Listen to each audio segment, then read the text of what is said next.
Lucha Libre is the Mexican counterpart to American pro wrestling. It's very acrobatic. I mean, you're doing more flips, you're doing a lot of flashy stuff, twists and dive outs outside the ring.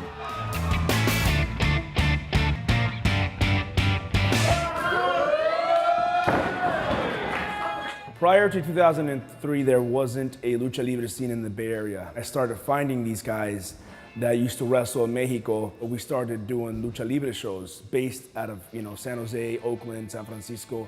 And ever since then, it just started to flourish. Not only our group, but then other groups started, forming. Now there's a Lucha Libre show every weekend. I was exposed to Lucha Libre many years ago. I'd probably say 1993 on Galavisión, which was a free channel in San Jose, Channel 22.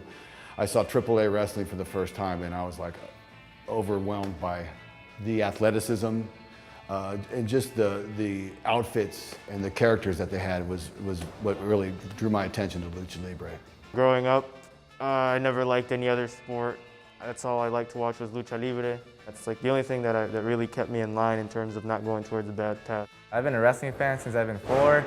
Started training like about 5 years ago, but I'd say I was on a mat since I was like 11 or 12. I was doing amateur wrestling training until I could become a pro wrestler.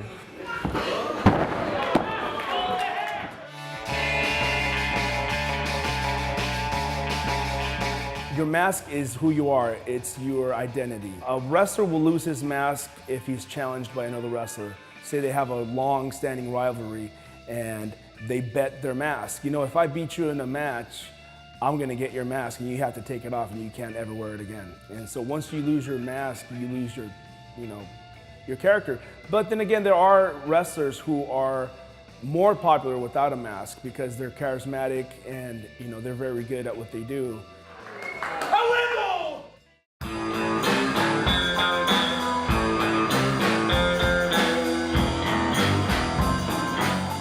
In Lucha Libre, you have the Tecnicos and the Rudos.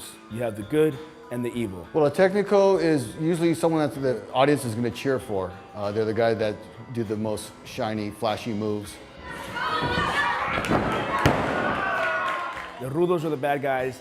They will do anything they can to win. They will cheat, they will give you a low blow, they will hit you with the chair, they will bite you, they will scratch you when the ref is not looking. Anything needs a yin and yang. You need good versus evil.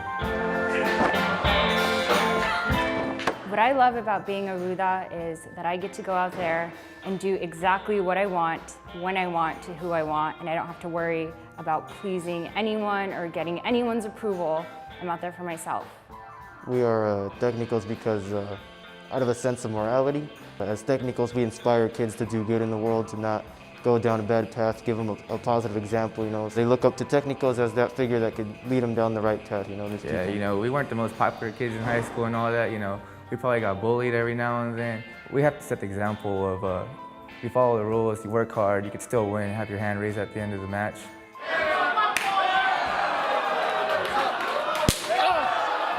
The reaction you get from a lucha crowd versus an American-style wrestling card are night and day. I love working lucha. Not only the style of wrestling, but the fans themselves are very passionate, and they add so much to the show themselves by, cheering for the good and booing the bad. I want silence or we're leaving! Having fans make noise, whether they boo me or they cheer me, I feed off of that. I really want them to suspend their belief when they're here with me and I want to take them on a ride. And when I get that reaction from them, it makes it all worth it. That drives me.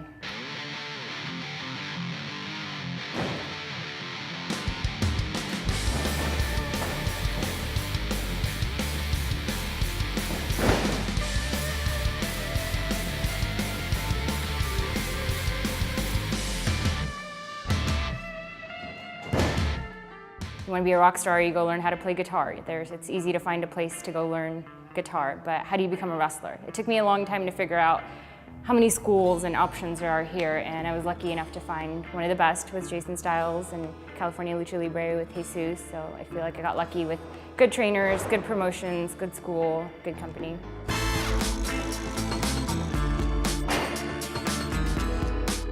In order to become a wrestler, you do have to train. You have to train hard.